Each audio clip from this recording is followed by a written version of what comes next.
ولی صاحب بڑی زبردست بات کی، اور عامر ضیاء جو ہے پی ایم ایل نہیں ہے یا پیپلز پارٹی نہیں ہے، وہ کہہ رہے ہیں کہ آپ کی پارٹی جو ہے نا، آپ جوش جذبہ اچھی بات ہے لیکن آپ کے پاس وہ انفراسٹرکچرل پاور نہیں ہوگی الیکشن والے دن، الیکشن سے پہلے کہ آپ الیکشن جیتنے کی پوزیشن میں آ سکیں. جوش جذبہ آپ کا اپنی جگہ پہ ہے. میں ان کی ایک بات سے ایگری کرتا ہوں اور ایک سے نہیں کرتا. جس بات سے میں ایگری کرتا ہوں وہ ہے کہ پارٹیز، پاکستان کی جو پولیٹیکل پارٹیز ہیں ان میں جو اندرونی جمہوری نہیں ہے، انٹرنل ڈیموکریسی نہیں ہے، اور ود سم ایکسیپشنز جس طرح پی ٹی آئی ہے، ساری جو بڑی جماعتیں ہیں وہ تو موروثیت پر مبنی ہے. They are like firms, they are like royal families type ان کا مائنڈ سیٹ ہے.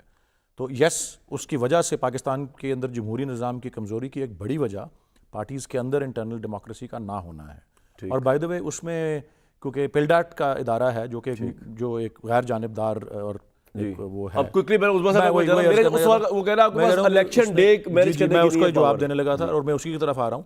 لیکن جماعت اسلامی کے بارے میں کہا گیا تھا کہ دیٹس سب سے اوپر رینک میں وہ آئی تھی انٹرنل ڈیموکریسی کی، اور second rank P T I. چلو جی آپ جیت لیں اس کے بعد، لیکن الیکشن تو نہیں جیت سکے. اب یہ جو ہے نا جی، یہ الیکشن ڈے کی آرگنائزیشن، پی ٹی آئی بھی اب 2-3 الیکشن لڑ چکی ہے، اور پی ٹی آئی کی جو ورکر لیول کے لوگ ہیں وہ سارے تو نہیں نا.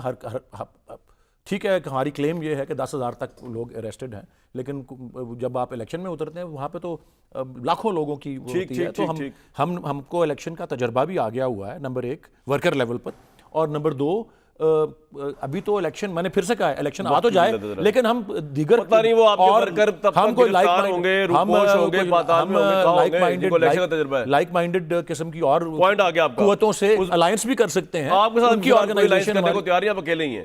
عظمیٰ بخاری صاحبہ، مطلب دیر از نو چانس نا کہ چارٹر آف ڈیموکریسی کبھی پی ٹی آئی کو ایکسٹینڈ کیا جائے، کیونکہ آپ کو خوف اور خطرہ تو ہے کہ اتنے برے حالات میں بھی P T I is the only party جو پنجاب میں آپ کو ٹکرے گی. بالکل نہیں، خطرہ والی بات ہی نہیں ہے. یہ ان کو ایکچولی یہ خطرہ کسی لیے کیا بنیں گے جس کو جو غرور اور تکبر میں اتنا ڈوب گیا تھا نا، جس کو لگ رہا تھا کہ ہی از ابو ایوری تھنگ، اور وہ کبھی پاکستان کی ریڈ لائن بن جاتا تھا تب اس کے خاندان والے ریڈ لائن بن جاتے تھے. وہ پھر آپ نے دیکھ لیا کہ وہ کیا ہوا. میری گزارش صرف اتنی ہے کہ ابھی جو عامر ضیاء صاحب نے کہا، قطعی طور پر میں یہ بالکل بات جو ہے وہ انڈورس نہیں کر سکتی کہ میاں صاحب جو ہے وہ چاہتے ہیں کہ سارا غصہ عمران خان پہ نکلے. میاں صاحب نے کہا تھا 9 مئی کرو، میاں صاحب نے مشورہ دیا تھا سائفر کے ساتھ کھیل جاؤ. میاں صاحب جو ہیں وہ اب اگر اس وقت عدلیہ نے کیا تھا اور وہ آپ کہہ رہے ہیں کہ عدلیہ جواب دے، تو ابھی تو کیسز عمران خان کے عدلیہ کے پاس ہے نا، اس میں میاں نواز شریف کا کیا قصور ہے، ان کا کیا لینا دینا ہے. اور میں پھر 9 مئی کے حوالے سے 2-3 باتیں میں اس کا حل نکال دیتی ہوں آپ کو. حل کیا ہے؟ مراد سعید کا ایک آڈیو ہے جس کے اندر اس نے کہا آپ کو جگہ بتا دی گئی ہے، آپ لوگوں نے کہاں جانا ہے. مراد سعید کو پیش کرا دے عمران خان. آپ کو پتا ہے کہ چھپے بھی وہ ان کی وجہ سے ان کے کہنے پہ، سامنے بھی وہی آ جائیں گے، سامنے آ کے بتا دیں کہ وہ شامل نہیں ہے. حسان نیازی کس کی شے کے اوپر وردی کی توہین کر رہا تھا اور وہ جو ہے وہ گالیاں دے رہا تھا، کوئی حافظ نہیں بچے گا، کوئی فلانا نہیں بچے گا. اجاز چودھری صاحب وکٹوریہ سپیچ کس کے لیے کر رہے تھے اپنے بیٹے کے ساتھ آڈیو میں؟ ہم نے کچھ نہیں چھوڑا، ہم نے گملہ تک نہیں چھوڑا، ہم سب کچھ تہس نہس کر رہے ہیں.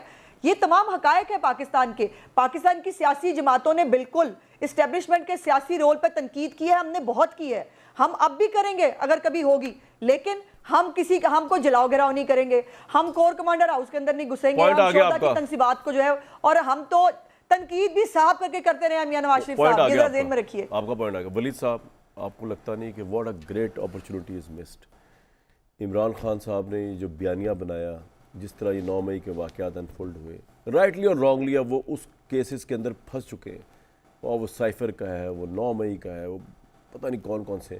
اس سے نکلنا مشکل ہے. اور آپ کے پاس جو جس ڈائنیسٹی پالیٹکس کو آپ کرٹیسائز کر رہے ہیں، اور میں ایگری کرتا ہوں نہیں ہونی چاہیے، لیکن وہ آپ کا نیگیٹو پوائنٹ ہو گیا. آپ کے پاس کوئی مریم نواز نہیں ہے عمران خان کے، میں یہ تشبیہ ان کے پاس کوئی وراثت نہیں ہے ایسی جو اگر عمران خان جیل میں بھی ہے تو سکسیسفل کمپین چلا سکے. پارٹی آپ کی تدر بدر ہو گئی ہے، آپ جیسے اور کچھ 4-5 اور لوگ فیسز رہ گئے ہوں گے، ان کی بیس پہ الیکشن نہیں جیتا سکتا. دیکھیں جی، میں صرف اس وقت جواب میں یہی عرض کروں گا کہ ہم الیکشن کے لیے تیار ہیں. الیکشن بشرطے ہو جائے، نمبر 1. اور نمبر 2، یس آف کورس ہمارا آئین کا تقاضا ہے کہ وہ بالکل فری فیئر اور ہر قسم کی کرپٹ پریکٹسز سے پاک ہو، اور بالکل اس طرح ہی ہونا چاہیے.